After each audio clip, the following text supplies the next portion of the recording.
that some of the time as we heard there, he did sort of tell us how he felt towards her. She was a horror. Right? You could maybe say that's him telling us things in an obvious way, but quite a lot of the writing and quite a lot of this sense of disgust was shown to us through things like the details about her apron and her hands and her fingernails and things about her appearance. Some of it's a bit nasty, arguably, but it's also quite effective, so that's why we're looking at it. Alright, next steps. Today's learning intention for you is to be able to use effective descriptions in our autobiographical writing. Okay, so you're going to try and apply what we've been studying in DAL and also what I'm going to show you today in a remodel in a moment. You're going to try and apply that to your own writing. Okay, what do you mean by autobiographical writing? Erin, can you explain to me what that means, autobiographical writing? Indeed, you're writing about yourself. Alright, so you're all going to write about a memorable friend, a memorable person or animal. Alright, so that's your task, I think. Right, learning intention to be able to use effective descriptions in our autobiographical writing when we're writing about ourselves, and your task is to write about a person or animal that you will never forget. I want you to help the reader picture this person, like Roald Dahl helped us picture Mrs. Pratchett. Help the reader picture this person or animal in their heads and show the reader how you feel about them. But you're going to avoid saying things like, I love them, or you know, I will never forget them. You're going to try and steer away from that and focus instead more on trying to show the reader how it is you feel about them. And we've been thinking about the differences between those two things. Alright, before we do that, we're going to look at one more model, okay, and then we're going to think about some more specific success criteria that will help you achieve this aim of using effective descriptions in your writing. 3, 2, and 1. Everybody facing me, paying attention please. Thank you. Alright, what we're going to do just now is first of all we'll discuss some of the descriptions that you liked. Then we'll think about more generally things that I was doing in the piece, and in the process of that discussion we're going to try and agree on success criteria together. Right, let's say about between 4 and 6 things, right, that I definitely want you to do, or that we want ourselves to do in order to be successful. Barry, can you start us off? Can you give me an example of a description that you thought was effective? Red fiery marbles. Red fiery marbles. So his eyes were red fiery marbles. And what technique's that there that I'm using? Metaphors. A metaphor, right? Because I'm not saying they were like red fiery marbles, I'm saying they were red fiery marbles. Alistair, can you give us another example of a description that you liked in the piece?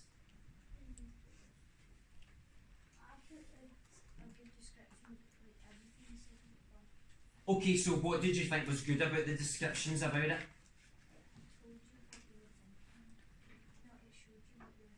It showed me what I was thinking. You were saying that as well. I think you had that for number 2 or something like that, did you, Lewis? Something, what did you have for what was effective in the model? I think that you never actually state that Barky's scary. I never actually state that Barky's scary. How do you know that Barky's scary? What are some examples of descriptions that reveal that he's scary? His teeth were like long, jagged nails piercing out of his mouth. Long, jagged nails piercing out of his mouth, so I'm using quite a scary image there. Right, so let's pause, just think what we've got for a moment. We've got the metaphor of red fiery marbles. The eyes were red fiery marbles. Okay, we also had the simile about the nails. Did anybody else hone in on the similes, metaphors, think that those were important? Yeah, a few of you. So do you think we could put that as one of our success criteria then, that you're going to use similes and metaphors? To be successful, you should use, let's say, at least one simile.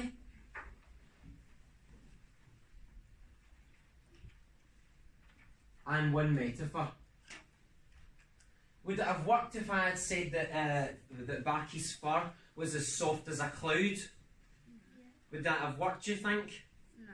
Why not? Why would that not have worked, Kyle? Then they would just think, oh, like a cute dog.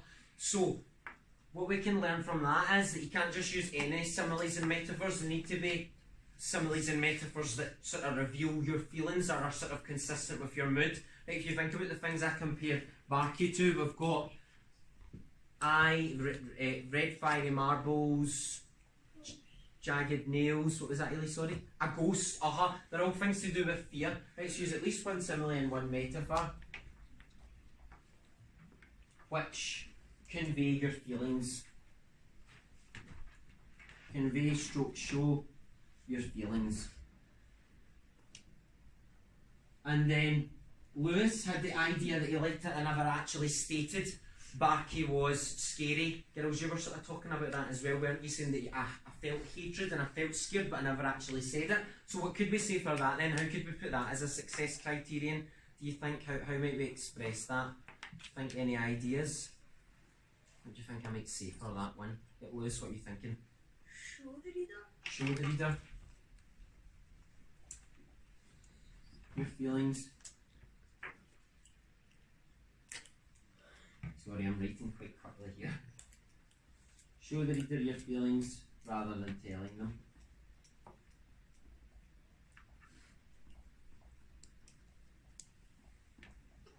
And then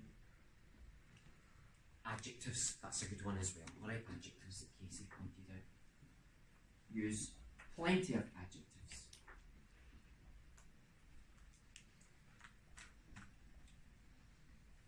Details.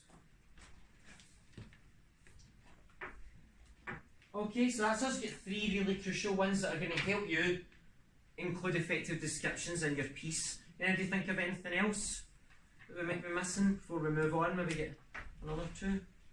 Yep, Isla? You're not sure? Never mind. You sure? Anything else got any other ideas? Anything we're missing?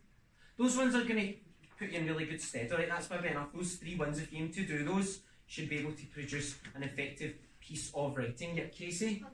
Absolutely. Correct punctuation, spelling, that kind of thing. Yep, absolutely. Right, your literacy success criteria. So to be successful, you should use the correct punctuation and spelling.